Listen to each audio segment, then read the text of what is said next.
Je me sers de mon scooter pour pouvoir me déplacer sans ma mère. Il faut faire attention parce que c'est pas comme une voiture, c'est plus petit et on est moins voyant qu'une voiture. Audrey a 14 ans, elle a eu son scooter il y a 9 mois. Sa mère Bernadette se souvient de la première fois. Quand elle a eu son scooter, je l'ai laissé aller. J'ai attendu, on va dire, 5 minutes, 5 sa bonne minute. Et puis, j'ai fait le chemin derrière elle en voiture sans qu'elle me voie. À chaque fois que je voyais une voiture qui la frôlait, mais là, j'étais quand même inquiète. Ah, le deux roues, le cauchemar des parents, mais le rêve de milliers d'adolescents.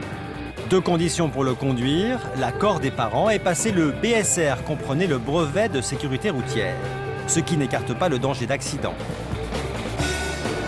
Dans 75% des cas, vous allez vous faire percuter. Sur la route, plus d'un quart des tués sont des usagers des deux roues. Les plus touchés sont les 14-25 ans. Quand vous prenez le scooter, attention, 34% de tués supplémentaires en 1 an. De la vraie route au paysage virtuel. Dans son collège, ce matin, Audrey a rendez-vous avec un simulateur de conduite. Ce tout nouvel engin va tester ses compétences.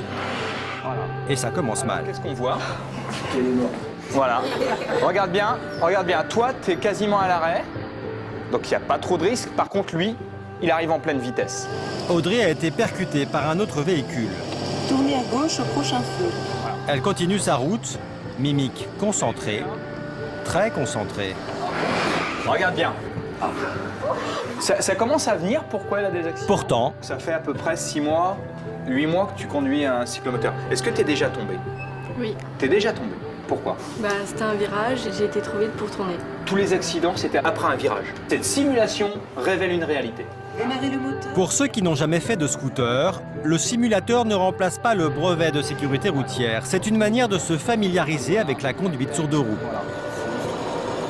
Pour sa première fois, Tituan n'a pas un parcours facile. Il roule dans le brouillard. Qu'est-ce qu'il aurait pu faire qu'il n'a pas fait? Doubler. Ah oui. J'y ai pensé. T'y as pensé, mais tu ne l'as pas fait.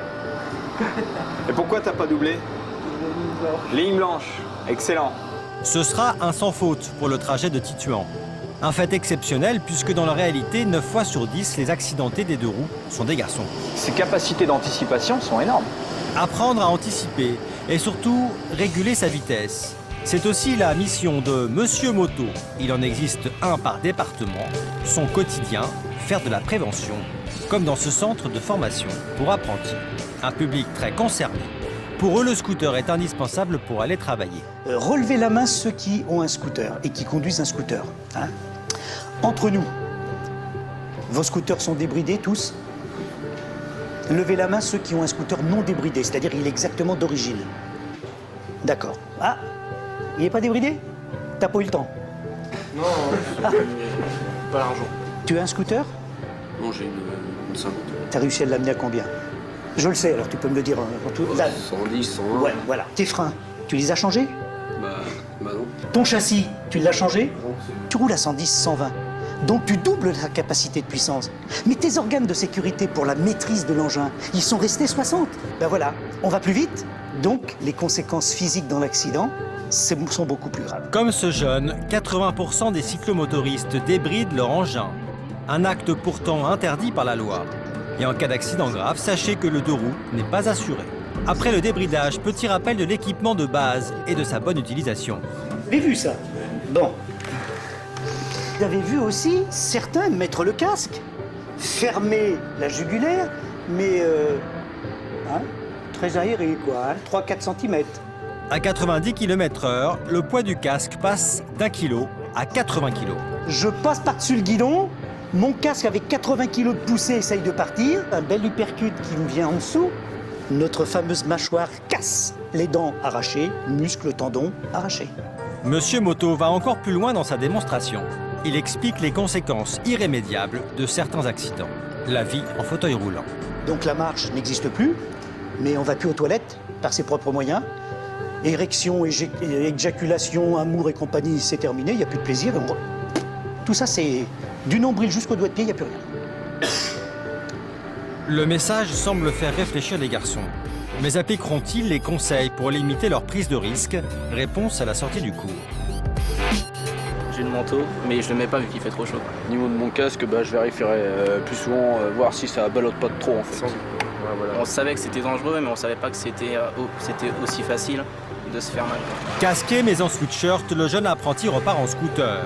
Pendant ce temps, Titouan, notre collégien à l'aise dans la conduite virtuelle, rentre en car. Je mets une demi-heure, 45 minutes matin et soir avec le bus. Et si j'avais un scooter, je mettrais environ un quart d'heure, 10 minutes à rentrer chez moi.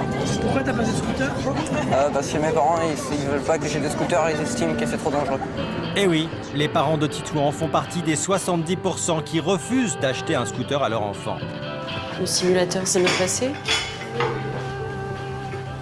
T'es tombé? Non, même pas une seule fois.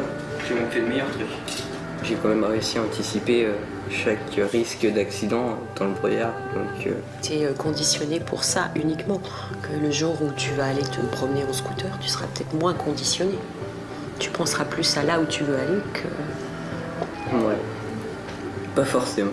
Outre l'argument financier, sa maman a toutes les bonnes raisons pour que son fils ne roule pas en deux roues. 14 ans, un peu passé, c'est la période d'adolescence.